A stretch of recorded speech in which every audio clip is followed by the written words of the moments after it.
So believe it or not, we have now been doing the Robinhood challenge for exactly 3 months. And today in this video, I'm going to be going over my portfolio and everything that's happened since we started this challenge. So let's jump right into the video.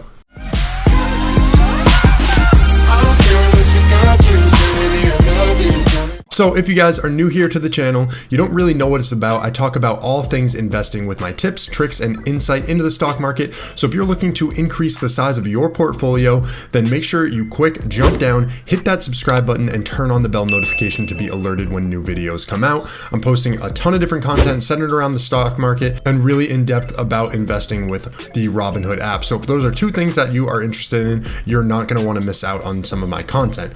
But like I said in the beginning of this, what we're going to be talking about here in this video is my investments within the Robinhood app, everything that's been going on with that Robinhood challenge. Now, if you don't know what the Robinhood challenge is, essentially what it is I took $1,000 3 months ago, invested that into the stock market, and then every single week since then, I've invested an additional $100. So I just wanted to go over my moves and basically what stocks that I'm owning in my portfolio, how they're doing for me, and my position within each one. So let's actually just quickly jump into the Robinhood app here. I'm going to start screen recording and then I'm going to go right into the app so everybody can see what's going on. So you should be able to see it on the screen now.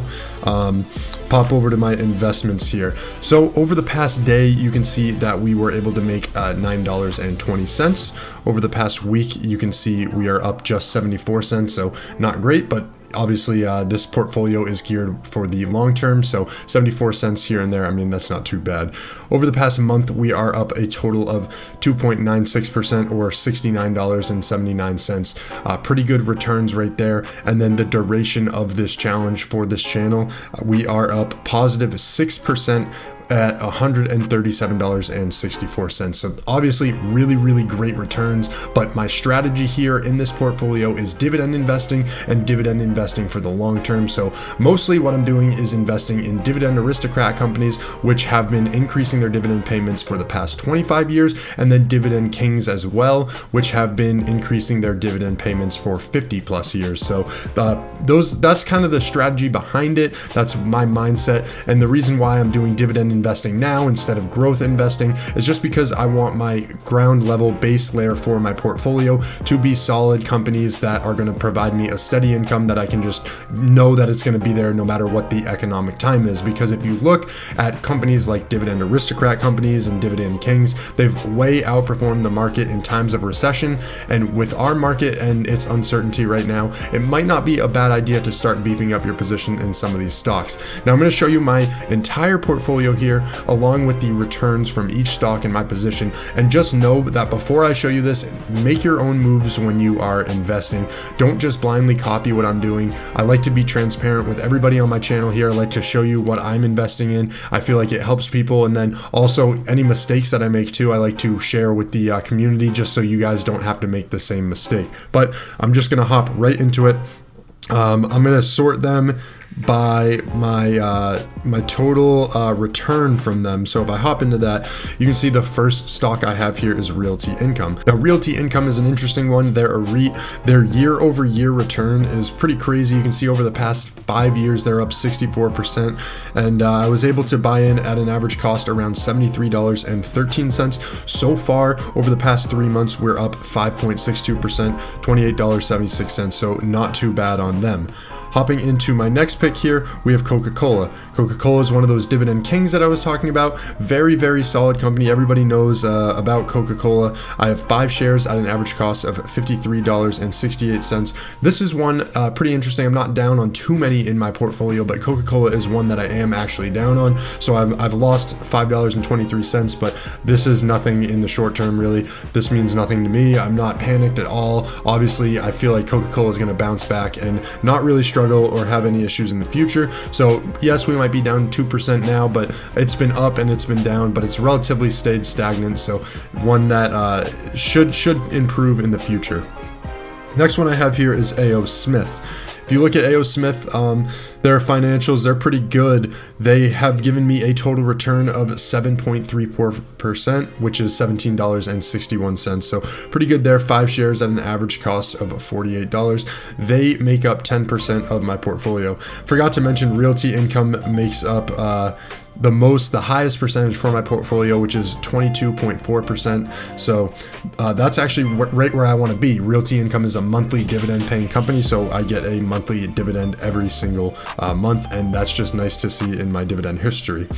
Next is AT&T. This is one that I've been invested with for a little bit now, one that I've been watching for a while before I started investing. I have 5 shares of this at an average cost of $34.75, and my total return on them so far, not too bad, is 12.33% or $21.43. So you can see the ones that I am getting returns on, they're pretty high. They're pretty good returns, especially for just 3 months. I mean, 12% in 3 months. If you did that every single 3 months, that's ridiculous. Next, getting into HPQ. This is one I'm really proud that I stuck with them. They're restructuring their finances. They're restructuring their company as a whole. I was holding on to them throughout a lot of the turmoil that they were discussing, and people were giving them negative valuations. People were saying they're not a buy, they're not a hold. But interesting enough, they actually crushed their recent earnings, so they did pretty good. There. I got in at an average cost of $17.64, and I'm up 12.61%. So another really high gainer for this portfolio.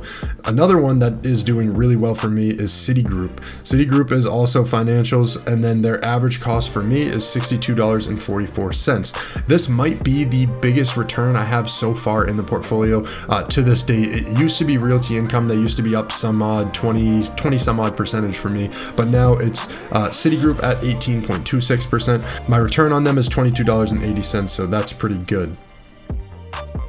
Jumping into Microsoft, I only have 1 share of. That's very unfortunate. I wish I was holding more. We'll definitely beef up the positions that I have in companies like this as I start investing more and more money. But for now, with only $100 each week, it is hard to get into some of these more expensive stocks. And yes, I would consider this a little bit more expensive for my portfolio because I am a small dividend investor. So I only have 1 share, and I got in for $135.59, which is pretty good considering the price now is above $148. So I got a 9.37% return on them, or $12 positive. So for 1 single share, I think that's a great return. And obviously Microsoft is a tech giant, really solid company.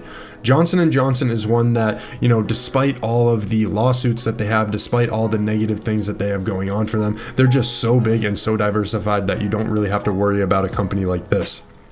So I have 1 share at an average cost of $131.67. I'm down very, very slightly on them at 71 cents, but hey, that's gonna happen sometimes. And for a company like this, I actually want to increase my size of the holding here, just because it is a very diversified, very solid company. And once all of these lawsuits and all of these negative things stop coming out for the company, they're gonna bounce and they're gonna have a really solid price.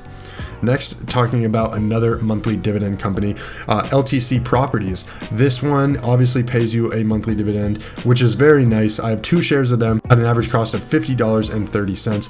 This is another one I'm down on. This might actually be the biggest loser in terms of percentage for my portfolio at 7.76%. This is one that over time I think will bounce back just fine, and getting those monthly dividends, it does offset that a little bit, so I'm not too worried about that there. Now, getting into Schwab, another one I'm pretty proud of for my investment decisions here. So this was one that I decided to pick up right before or during the time that Robinhood was in a free trade war with all the other brokerages, and basically all the other brokerages started offering free trade. I looked at the financials and I realized, okay, Schwab actually is the least impacted by offering free trade in terms of revenue. So I was like, I'm going to pick up a couple shares of Schwab right now. So I ended up buying 2 shares at an average cost of $35.69. And since then, they're up 21.55%. So actually, they might be my biggest holding. I thought it was the other one, but I think it could be Schwab. So positive $15.38 there. Not too bad. I was planning on selling this stock for a gain in the short term, but looking more and more into it, I really do like their company, and I think that there's a lot of room for growth in the future, especially because they got a ton of new users to start using them because of the free trade they were offering. And then they're going to be starting to get into other aspects. I feel like the next thing that's coming to all brokerages will be probably fractional shares, stuff like that. So a lot of innovation in the market, and it's really, really great for investors like myself, or any investors in general, just because they're getting so competitive that they're forced to adapt and really meet the consumer's needs. So let me hop into ADM. ADM was one I picked up just a few weeks ago, and I've been able to go up about 6% on them with a return of $4.92. You can see my average cost is $40.32. So very solid pickup there. The next one is Pfizer. Pfizer is a pharmaceutical company. Like I've said on my previous videos, I typically don't do as well in the pharmaceutical industry. It seems like every time I decide, hey, this is a pharmaceutical company that I want to invest in, they actually end up dropping in price, and it really just, something comes out, a lawsuit, and they just get hit hard. And that seems to be a repeated pattern for me, which kind of sucks. But Pfizer, since I've been invested, it hasn't really done much. It hasn't gone up too much, hasn't gone down too much. It's remained fairly stable. So that's fine for me, because I'd rather be stable than going down. And return of negative 37 cents. I mean, I don't lose sleep over that at all. And one of the last two that I have been investing in was this is the first ETF I've been investing in, actually, and this is the ProShares S&P 500 Dividend Aristocrats ETF. Now, what this ETF does is actually tracks the Dividend Aristocrats, and my rationale behind this was just basically diversifying myself more within the Dividend Aristocrat family, because the return in times of economic downturns and recessions and what have you, they have always outperformed the market by crazy percentage. I think 2008 they might have returned 18% greater than the S&P 500. So one that I definitely wanted to be invested in for at least this time period, and hopefully pick up a couple more shares in the future. Now, the last thing that I'm investing in right now is Altria. And I did get a little bit of hate on my last video when I was talking about investing in Altria, but what's so hard about this company is, yes, there's moral implications because they are, cigarettes and their Juul and all of the negative things about, the smoking industry and stuff. Like, I don't promote or condone smoking. I don't smoke myself. I've had people that were addicted to smoking in my family, and I understand that it is an issue, a big issue, but this company and the board that it has is just incredible, and the way that they handle their finances also is amazing. So I picked up one share at $45.39, and they actually jumped up. I think they lost a little bit since they jumped up, but you can see this pretty big jump right here. They decided to cut some workers, and so they actually cut 16% of their workforce, and they're able to save $1 billion in costs from that. So really, really genius, if you ask me. That's a solid investment strategy for me, because their revenue is gonna, think about if you could just cut your costs like that and be able to make the same profit. Like, that's ridiculous for an investment. You're gonna get a great ROI on that. So those are literally all of my investments that I've made. I'll just scroll through one time real quick so you can see all the returns.